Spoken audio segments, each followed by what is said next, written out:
Cuando era niño, en el mundo había temor a que la Guerra Fría y las armas de destrucción masiva acabaran con el planeta. Sin embargo, esa guerra no hacía parte de la cultura, de la cotidianidad, sino que era una singularidad, una excepción, algo que al final fue temporal. Hoy en día es nuestra cultura y nuestra falta de decisiones cotidianas lo que tiene el potencial de acabar con la vida como la conocemos. Cada gota de agua que llega a los grifos en Bogotá depende de una gota que captura un frailejón en los cerros, que a su vez depende de un árbol que suda vapor, que a su vez depende de una ardilla que planta una nuez o una semilla, que a su vez depende de otro árbol del que tomó esa semilla, que a su vez depende de una abeja que esparció el polen, que a su vez depende de no ser capturada por una gota más de un pesticida de un monocultivo que funciona de forma individualista y egoísta. La naturaleza de la que hacemos parte nos enseñó con los incendios de inicios del 2024 en Bogotá, Colombia y América del Sur, fruto del fenómeno del Niño, que no estamos separados. Si se queman, nos quemamos. Si se secan, nos secamos. No se trata de ellos y nosotros, se trata de nosotros. Esto fue cuando llovió por primera vez. Bogotá, una ciudad donde normalmente llueve de forma tan intensa que todos deseamos que haga sol, festejó porque al fin llovió. No soy muy viejo, pero esta fue la primera vez que vi tan de cerca los efectos del cambio climático, y es muy probable que no sea la última. Byung-Chul Han dice que los ritos transforman el estar en el mundo en un estar en casa, hacen del mundo un lugar fiable. En este libro analiza cómo la pérdida de los ritos desestabiliza el mundo. En un video anterior hablé de que una de las cosas que más me gusta del ciclismo es que la bici genera conexiones. El paisaje define el ciclismo. En Bogotá está el puerto de Patios, según algunos el puerto de montaña más visitado en el mundo en Strava. Los ciclistas de Bogotá tenemos una conexión especial con esta montaña. Deberíamos tenerla porque le debemos mucho. Cada quien le debe algo distinto. Tener mejor salud física y mental, poder despejar la mente, tener en el ciclismo un estilo de vida, etc. Seguramente tener 3 cordilleras está relacionado con que el ciclismo sea el deporte que más triunfos le ha dado a Colombia. Hace algunos siglos, algunos subían a estos cerros con la idea de conquistar no solo la cima, sino con la idea de conquistar y saquear. En esta misma cadena montañosa está la laguna de Guatavita, lugar de rituales muy antiguos y uno de los escenarios que marcan la Edad Moderna. Este es uno de los sitios emblemáticos de la leyenda del Dorado, el inicio de la fiebre del oro o de la fiebre. Querer separarse de la naturaleza y pensar que la tierra es solo un recurso da fiebre, de oro, de petróleo, de litio, de níquel, etc. Da fiebre, calor, incendios. Hace mucho más de 500 años que los habitantes originarios de estas tierras hacen ofrendas y muchos siguen haciéndolo.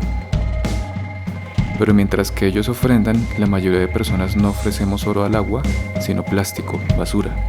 Nos alimentamos con basura y ofrendamos basura. El aeropuerto de Bogotá se llama El Dorado. El Museo del Oro no se llama Museo de la Orfebrería o Museo Antropológico o Museo Precolombino. Nuestra fascinación, nuestra fiebre por el oro, sigue de alguna forma presente. En la laguna se pueden ver las cicatrices del saqueo. Ese boquete es el resultado de un intento de los colonos por vaciar la laguna para saquearla de las ofrendas que los muiscas hacían a la montaña. Las mismas cicatrices que hoy en día se ven en el río Atrato o en el Bajo Cauca para saquearle el oro a la tierra, o el petróleo, o el carbón, o el litio, o el líquen, o el gas, lo que sea. La fiebre. Una fiebre que se contagia y que es muy difícil de curar. Una mala idea que como un virus se inserta en la cultura y amenaza con destruirla. La Edad Moderna, según Yuval Noah Harari, coincide con la conquista de América. La Edad Moderna, en donde los rituales se pierden y la vida se desestabiliza, parece que dio inicio a la era del plástico. El paleobiólogo Jan Salasiewicz, entre muchos otros, ha concluido que si los vestigios de civilizaciones pasadas consisten en ollas de barro, objetos de oro, esculturas o construcciones de piedra, nuestros vestigios como civilización serán plástico. Muñecas, cascos, bicis, botellas, pitillos, bolsas, ropa, zapatos, etc. de plástico. Karl Lagerberg escribe que los españoles pensaban que los indios estaban locos porque querían conseguir oro para sumergirlo en las lagunas. Nuestra civilización no sumerge oro en el agua, pero sí plástico. Tenemos el mundo lleno de plásticos, microplásticos y nanoplásticos. Seguro que una civilización sensata pensaría que nosotros estamos locos.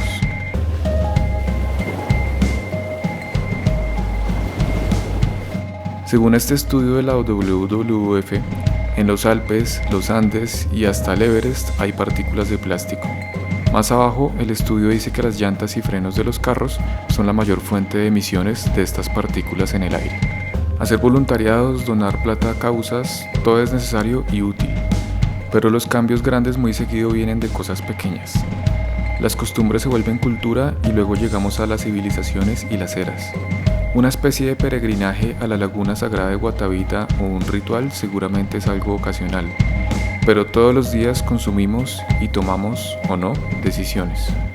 También tuve carro, he comprado botellas de plástico y soy consciente de que la cultura de masas no va a volver a ofrendar oro en el agua y de que actualmente el plástico es necesario en alguna medida. Pero me han dicho varias veces que una bolsa, pitillo, carro o botella menos no hace la diferencia. Pues una botella de plástico más, multiplicada por 8.000 millones de habitantes que piensan que una botella de plástico más no hace la diferencia, da al final 8.000 millones de botellas de plástico más, y así es como llegamos a producir la cantidad de plástico necesaria para envolver al planeta Tierra 6 veces en papel film. ¿Cómo volver a aceptar o querer ser parte de la naturaleza y de esa forma dejar de verla como un recurso, como un electrodoméstico que nos sirve y ya? ¿Cómo curarnos de la fiebre? Es imposible practicar un ejercicio sin confrontarse con el terreno. A través de estas actividades gratuitas, superfluas, expresiones de lujo en una sociedad para la que el trabajo corporal se convirtió en actividad de ocio, volvemos a conectar con la tierra. No puedes ser pretencioso cuando eres ciclista. La carretera te recuerda rápidamente a ti mismo y tu aislamiento. Como decía el campeón Louison Bobet, 3 veces ganador del Tour en los 50, el ciclismo es una permanente lección de humildad. El deporte, si se practica con inteligencia, permite redescubrir una forma de animalidad, entendida no como un retorno a la vida salvaje y primigenia que nunca existió, sino como un reencuentro con la tierra y con nosotros mismos. En este sentido, es expresión perfecta de la ética egoísta.